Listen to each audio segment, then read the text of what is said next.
Trump's war on drug trafficking getting even larger in scale, the president declaring cartels as unlawful combatants, paving the way for wartime powers. The scale of the war on drug trafficking has entered a new phase. The president has now declared cartel networks as unlawful combatants, unlocking extraordinary wartime authority. According to federal officials, these criminal groups are no longer operating from foreign soil alone. They are embedded inside American communities, disguised behind businesses, public offices, and trusted institutions. As the president stated earlier, the mission is clear. The entire country must be protected, and every American must remain safe. What happened next shook the justice system to its core.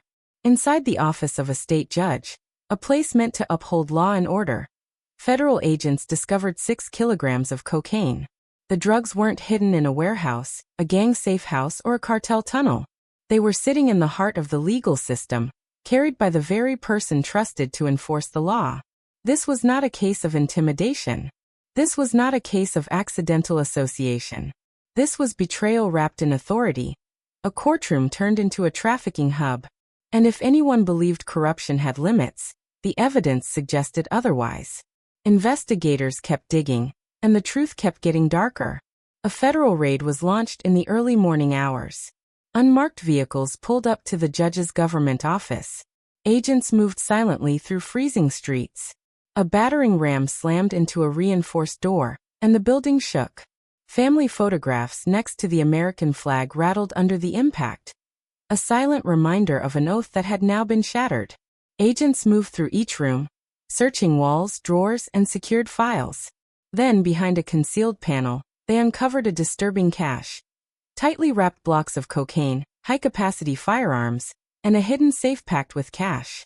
On a desk, an unsecured phone continued receiving encrypted cartel messages. Proof the operation was still active.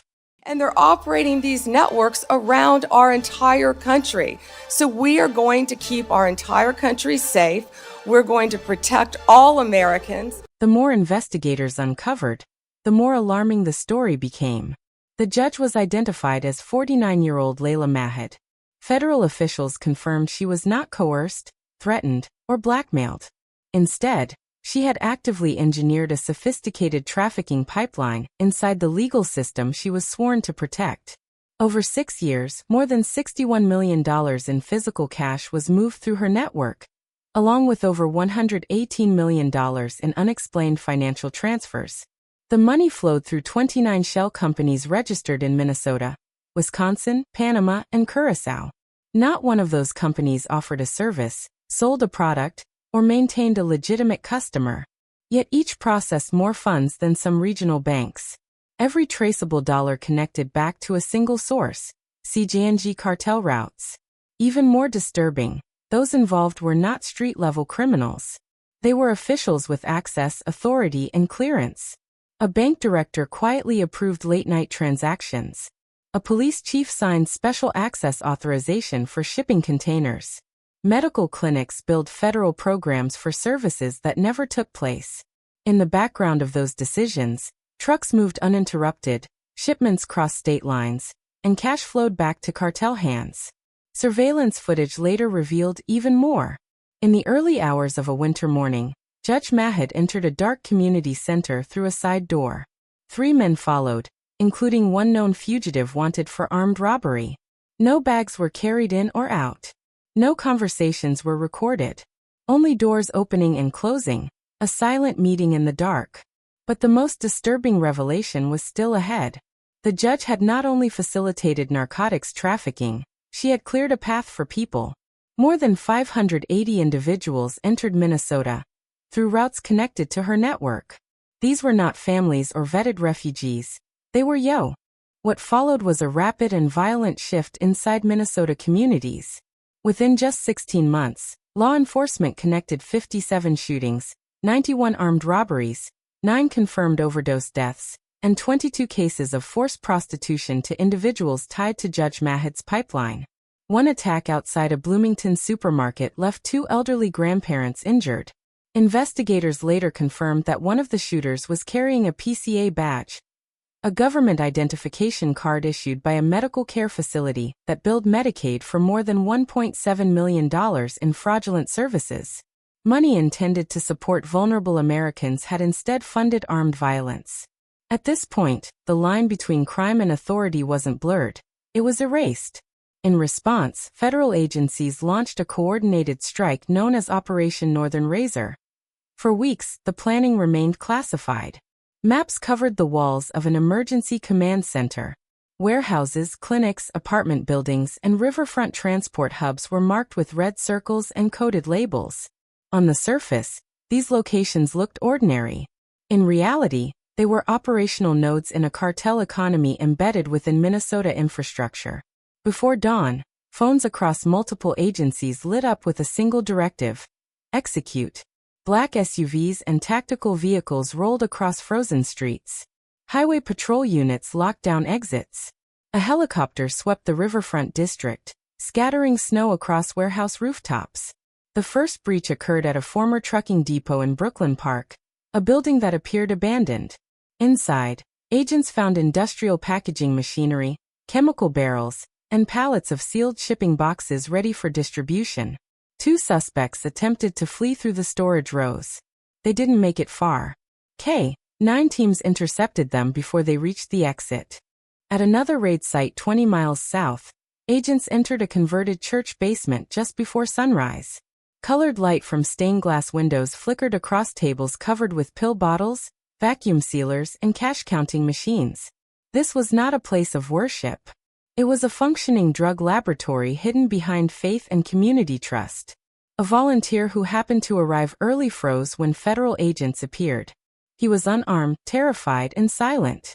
Behind a false panel in the wall, investigators located logs confirming that nighttime handoffs had taken place for months, coordinated through encrypted messages disguised as routine scheduling reminders. The most aggressive confrontation occurred at a suburban home in Burnsville. As tactical units advanced, 2 individuals bolted from the garage and sprinted across the frozen yard. One attempted to vanish into a tree line, but a drone locked onto his heat signature. He was apprehended minutes later, face down in the snow, steam rising from his breath as handcuffs closed around his wrists.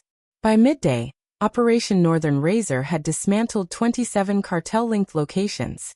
More than 200 kilograms of narcotics were seized, along with stacks of cash hidden in vents, walls, crawl spaces, and even inside a children's plastic toy house.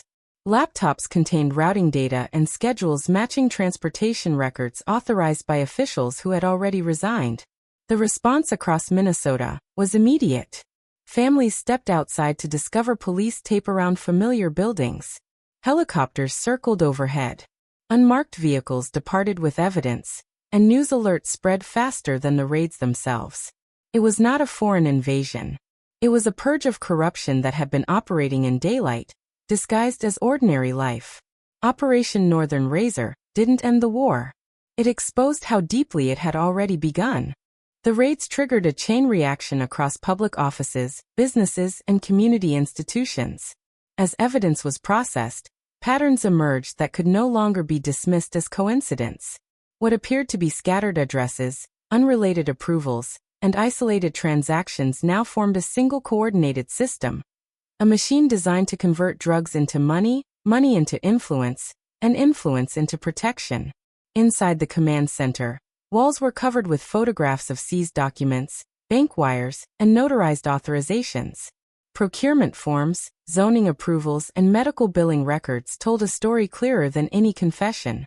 Some payments appeared harmless on paper, labeled as facility fees or consulting services, yet those entries repeated month after month, funneling tens of thousands of dollars to select officials.